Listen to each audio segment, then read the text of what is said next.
Her lips which whisper, like reeds on the wind, wet with moisture sprung from a well deep within, whispers, like the petals of an iris, the reedy blossom which weathers and is not trodden down for long.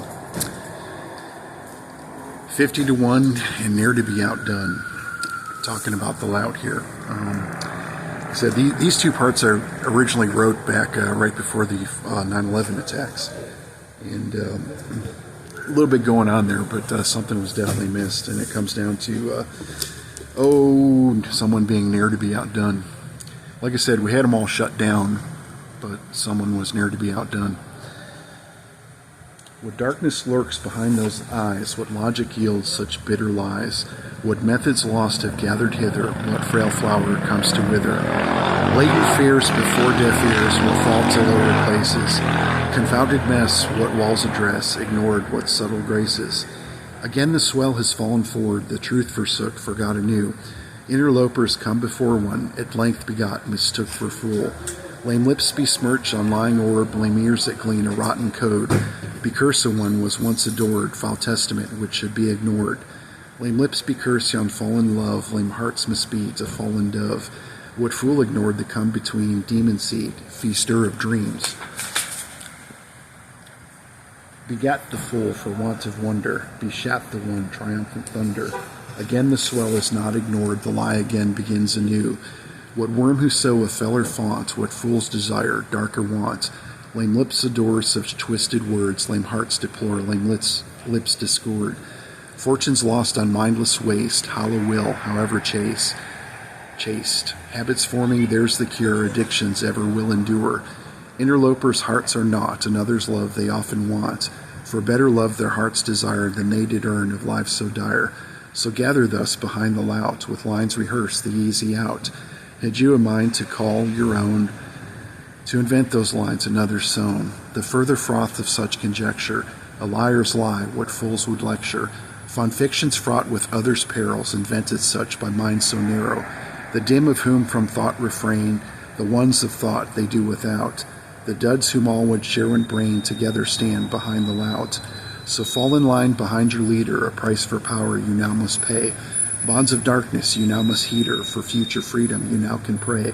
Wishful thinking, let's pretend, I too can say I am your friend. I too can stand in mock defense, a heart thus bound until the end.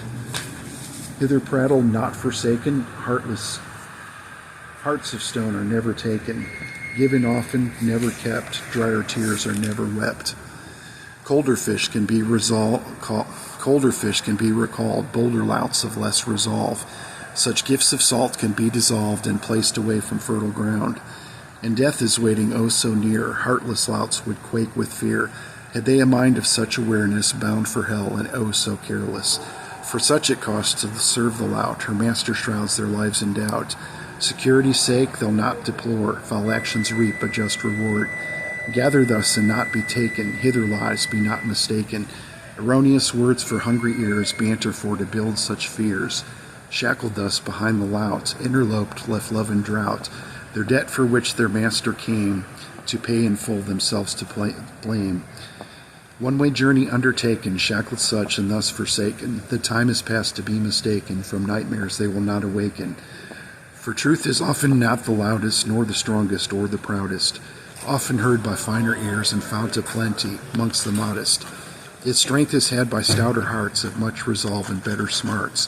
For fear we all can do without, as well the lines of the lout. Of Semwa thither, not to be, I am around, but not to see. What verse to flaunt, but what had she? What song to sing? I am but me.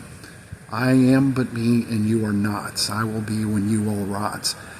If I could die, you know I would. Lonely I be and wish I could.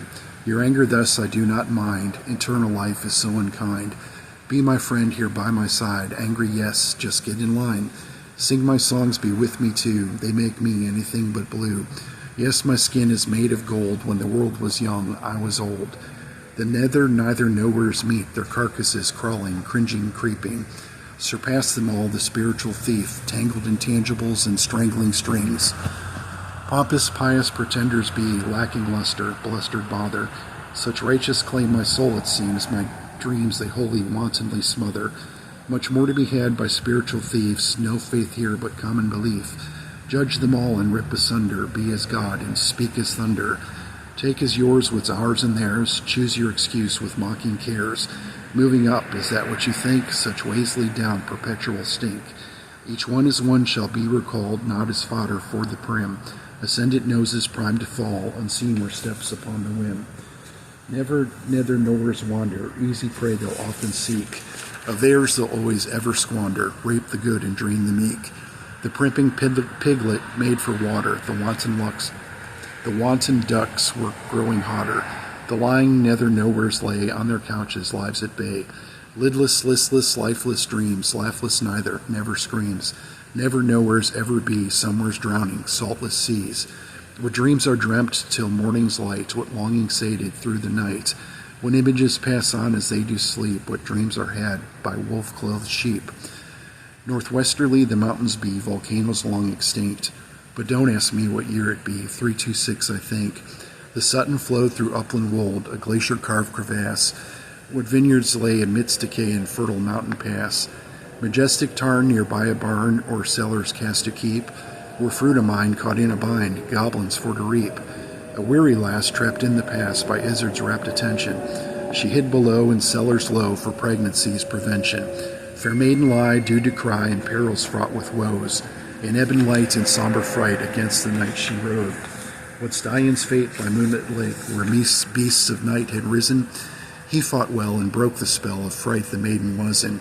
Again in flight by full moon's light she made the journey through the blight, hill and vale, on through the dale, or yonder dips and heights. Down the road where brigands goad, where fell the men of highway, where beasts of night bear teeth that bite and stalk the lonely byway. Where three roads met, someone had set an inn with floors of three. With pangs that ache, she made a mistake, and oh, what a foul man was he. Once more to flight by mid-morning's light, she her hunger now quenched, much to her delight. A village ahead, that's where the path led, its walls no more welcome a sight.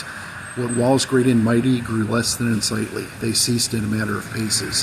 What foundless facade grew groundless to laud, through trees but a false-fronted face. Unfortunate fate, the guards at the gate, the man from the inn where they like. They two and she one, with no place to run, she fought them with all of her might. Dagger in sleeve, she yielded to please, acquiescent at feigning dismay. But for old Fred, she would be dead and lost beneath tall stacks of hay. Stabbed when she did, and the other Fred hid. A drunken brawl had apparently transpired. For Jenna the story left Fred with no glory, one-sided, no need to conspire. Thompson was he, and farmer he be, but of a height of twice my need. What lacked he in height he made up for in might, a fool but would reckon with he. The call of a raven before their new haven startled them into awareness. The year 326 found Jenna's dire fix before Ashton's west gate in all fairness.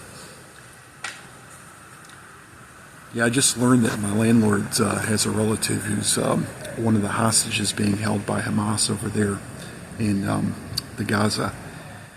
Not really happy about that. It's like I said, this stuff always hits home with me.